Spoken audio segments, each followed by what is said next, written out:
Strong numbers, अच्छे मजबूत नतीजे कंपनी ने पेश किए। उसके बाद ऑल टाइम हाई लेवल्स पर ये स्टॉक ट्रेड करता हुआ दिखा। इसके अलावा जुबिलिएंट फूड वर्क्स पर भी फोकस है, मिक्स सेट ऑफ नंबर्स थे, लेकिन उसके बाद हमने ड्यूरिंग द सेशन बाजार खुलने के साथ साथ स्टॉक में एक मूव देखा टुवर्ड्स अपसाइड, और इसी के साथ वहां से अब वो गेंस फ्रिजल आउट होते हुए जरूर नजर आ रहे हैं, लेकिन एक मूव बाजार खुलने के साथ वहां पर देखने को मिला था। मिक्स थे कंपनी के नतीजे। और ब्रोकरेजेस की रेटिंग की अगर बात करें तो अब भी ब्रोकरेजेस जो है ज्यादा कन्विक्शन नहीं दिखा पा रहे हैं स्टॉक में, और रिड्यूस रेटिंग एचएसबीसी की तरफ से आती हुई यहां पर दिखी जरूर।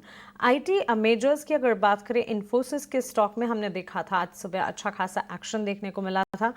टेल्स्ट्रा ने जॉइंट वेंचर ऑस्ट्रेलिया में इन्फोसिस के साथ अनाउंस किया है। सो ये खबर के चलते इन्फोसिस का स्टॉक आज के सत्र में अच्छी मजबूती दिखाते हो। मिड कैप आईटी प्लेयर्स पर नजर होनी चाहिए लगातार, क्योंकि इस हफ्ते से शुरुआत हुई और मिड कैप आईटी प्लेयर्स ने तेजी की चाल पकड़ी जरूर है। अब ये इंटैक्ट रहती या नहीं, इस पर खासतौर से हमें नजर रखना होगा, लेकिन 1.25% की तेजी परसिस्टेंट में आज के सत्र में भी देखने को मिली।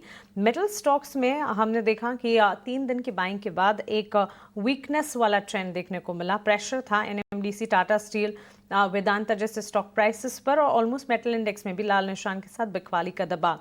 एक दिन की तेजी दिखाने के बाद डिफेंस और शिप बिल्डिंग का खेमा जो है वहां से भी हमने देखा कुछ हद तक कमजोरी हाथ लगी आज के सत्र में।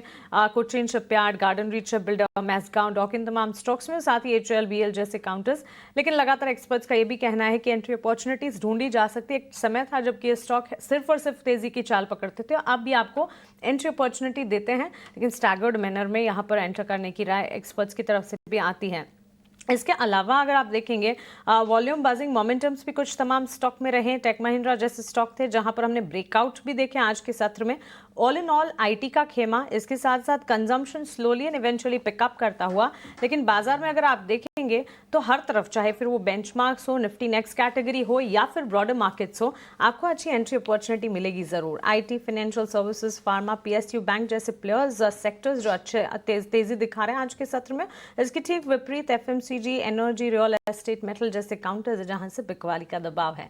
सो ये है buzzing stocks and buzzing sectors in fact कहना चाहिए। और पूरा हफ्ता जो है बाजार ने काफी मोमेंटम बेस्ड कामकाज दिखाया है, और लगातार हम festival demand even before festival लगातार ऑब्जर्व भी करवा रहे हैं हमारे व्यूअर्स को कि यहाँ से आप कंजम्पशन पॉकेट्स को ध्यान में रखिएगा, क्योंकि दिसंबर जनवरी तक हम देखेंगे कि फेस्टिवल डिमांड के चलते FMCG, aviation, travel, tourism, automobile, ये सब